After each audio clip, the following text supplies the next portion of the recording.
Alright, I spent 30 minutes just ranting about all the games I'm about to review. So I've made it shorter into a list. I'm going to put the list up on screen so you see what I have problems with. Now, see, the survival day one, you've made some major improvements. Prop to you, man. I see that you've changed the time of day. You included a sun that looks beautiful. The music is calming. You've added a compass and icons on the map so that players can go to and read some text. But therein lies the problem that there is nothing for me as the player to do in your world.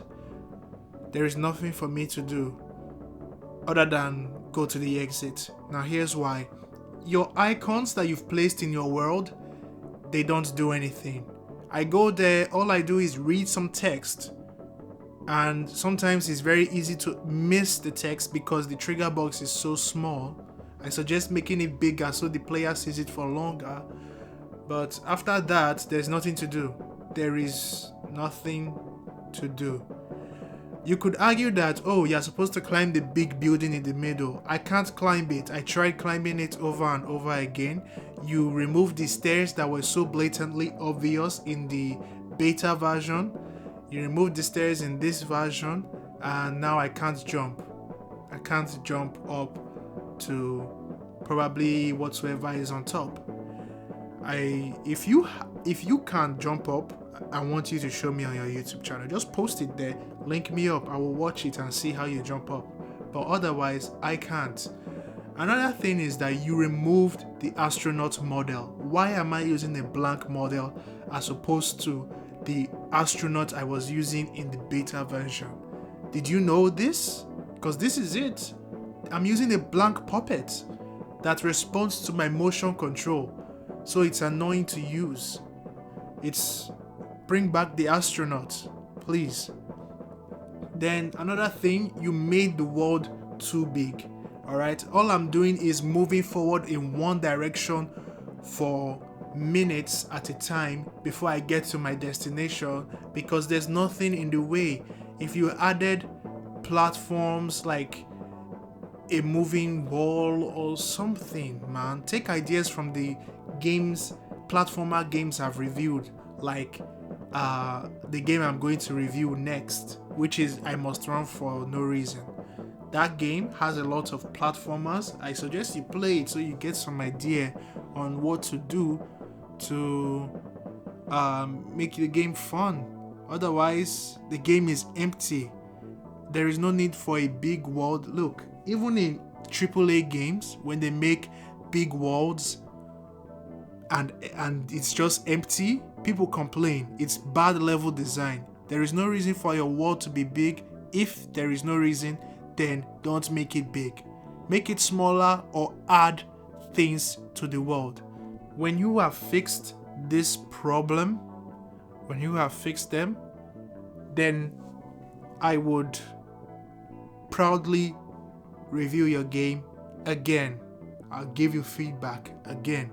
I'll do it as many times as possible to make sure you get your game to the highest level it should be. Right now, that exit should not be available until the player has explored everywhere, has gone to each icon, and as soon as I get to each icon, there has to be something there. A coin, or maybe a tool. I'm supposed to get 5 tools, and the 5 tools are marked on the map. And in order for me to get to each tool, I have to go through a section of platform. At the end of the platform, I get the tools. As soon as I get all the tools, the exit opens. And then I can go through the exit and boom, game over. Did you enjoy the game? Yes, I did. I enjoyed running through platforms and getting all the tools and finishing the game. That was cool.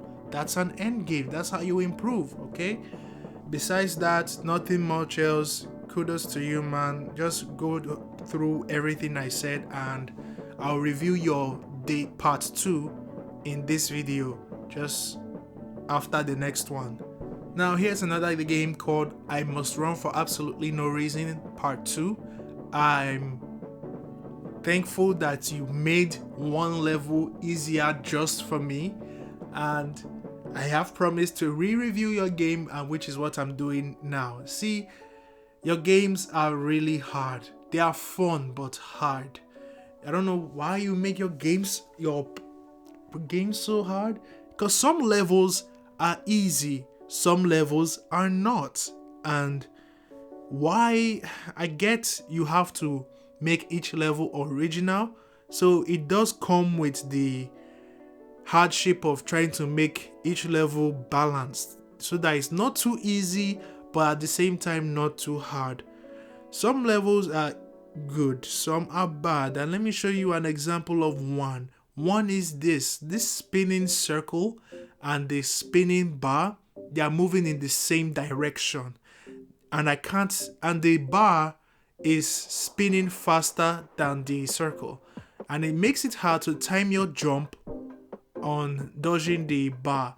If you made the bar move in reverse, then that way the player could see the bar coming and able to time the jump. Otherwise, you just have to give up to luck. I tried over and over. I spent 30 minutes on this level before I was able to get through just that one part, because I was determined to get through it, and it was frustrating, but I decided I want to get past this level without asking you to make it easy again. And I got past it. Praise the Lord. I got past it, and it was alright until I got to a Sonic level. A Sonic level where you play as Sonic. But I want you to know one thing: all Sonic models are somehow too fast for Dream's collision detection. They always break through the walls. So it's really hard to use a Sonic character because he always keeps going through the walls, glitching out, and then you have to restart over and over again, which is bad. I suggest not using Sonic at all, because I'm making a Sonic game and I'm actually finding it very hard because he's too fast. If he's too fast, he will just glitch through everything and then die and then restart, which is bad. Now, putting that aside, let's say you reduce the speed and making it harder for Sonic to glitch through the walls. Your bubbles, those 3 bubbles at that end, are incredibly hard to dodge unless you get used to it. I mean, I got used to it. You might want to shift the last one a bit further in so that I don't die as soon as I jump on it, despite the fact that I wasn't expecting it. But I was able to get past it nonetheless. It wasn't the hardest thing I faced in this game. This boost bar is the hardest thing. Now here's why. You made the frame of the bar, of the boost, you made the frames killable. You made them to be able to kill me when the color turns to red, which is bad. Why did you do that? It is so small and thin that I won't even know when I touch it or when I'm about to touch it, and then instantly die. And then I will have to restart because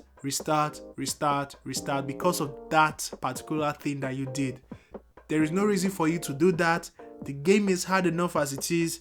It is impossible for me to get through that level. Not just because of that, but because if by some miracle I'm able to time my jumps well enough to land on the other platform and then jump from that boost part to the platform, that bubble shooter, it shoots Sonic right as he's about to land, and then game over. Restart. And it's, if you put a checkpoint near the shooter or in between the 2 shooters, that would have been nice. I like the way you always put a checkpoint near the places where you know that Players are always going to die here, so might as well put a checkpoint here so they don't have to backtrack for a long time, which is cool. But this one is just no. Sonic is hard to control in the air. Is either too fast or uncontrollable. Remove those damage that you put at the frames of the bars. Remove those guns that you've placed purposely to shoot Sonic right as soon as he lands on the platform, which instantly kills the player. It makes it impossible to get through that. Just do that, please. I know that I've asked you to make one level easy for me before, but this is just too much. It is. You try playing it. See how many times it takes before you finally get past it. Then you will understand what I'm trying to say. Same thing goes for that spinning circle and bar. Do something about that. Reduce the speed or match the speed or reverse the bar so that way the player can time their jump better. If it's coming from behind them, the camera doesn't catch that, and then I will just die for no reason. Another thing I want to talk about is your flashing lights. You always put flashing and lights and shaking camera in random levels, and I have to say it hurts my eyes. I'm not epileptic, but I'm pretty sure things like this, they trigger seizures for some people. I suggest you put a warning in your game because it's too intense, really. It's too intense sometimes. I wish you could tone it down. Tone down the shaking of the screen. Tone down the bright lights. Sometimes it's so bright that you can't see through anything else, and it's not just my screen, it's the game. Too much of a lot of lights, flashing colors, flashing, shaking camera. Fix that, and I'll be sure to check your game out again for another re-review video. Now, the Survival Day 2. Look, I get that the first time I reviewed this, I didn't play it well. So this time you've made it obvious to go down, which is good. But I went down, the game ended. What was the point of the game? There was nothing to do, nothing I did do apart from jump once or twice, and then you found a dead alien. The game has ended. Hooray. What? No, that's not the way a game should end. That wasn't a game at all. It lasted 40 seconds. Make the game longer. Make it longer. Add some more stuff. I don't know what you should add. It's your game. Just think, imagine. Alright? Because it looked like you were trying to tell a story, but like I said earlier, text boxes and trigger box, they don't go too well, because if your trigger box is too small, as soon as I leave there, I don't even see the text in the first place. I suggest you add more stuff to the game, because anybody could easily finish it in under a minute, and it's not worth a like if you can do that at all. It's not challenging, it's not fun. All you do is go down and the game ends. It's really, I don't get it. Okay, just add something. There's nothing for me to review here, really. All I can say is thank you for putting the astronaut in this one, and you didn't put it in the first one for some reason. Your text, your story, all you need is the introduction. You don't need to add other things down there, because most people won't read it. They just want to get on with the game. Spend less time writing text, spend more time designing levels. Now, my last game on the list is Jib and Sven. This one is fairly recent. I played it last video or last two videos, and yeah, I'm sorry I didn't play it the right way. I did here, and I liked the game. It was fun. I like the way I was able to, just move around in all the lights and the music, and it was just cool music, bro. I want to say I'm waiting for the full game. I read that you made this as part of a full game. This is just one level in a full game. So this level was fun. All I have to say is that the fluffy ball does the white one. It doesn't have to do anything because I guess you did that on purpose. Normally he usually jumps. He has double jump, which is useful, but this one there is no need for double jump. So yeah, he was pretty useless. That's all. That's the really odd thing about this level. Besides that, great level. I'm looking forward to the full game. Okay, ladies and gentlemen, that is the end of the re-review video that I have been hyping up for a long time. If you liked the video, subscribe for more. And if you want your game to be in my next review, just comment the name of your game and I'll get right to it. For now, my next video, I don't know when it will be, but I'm thinking under a week from now, I'll probably release my next review of Other Dreams. I have like 4 dreams to review. After that, well, nothing really. So do comment. I want more things to review. See you guys later. Hope you enjoyed it.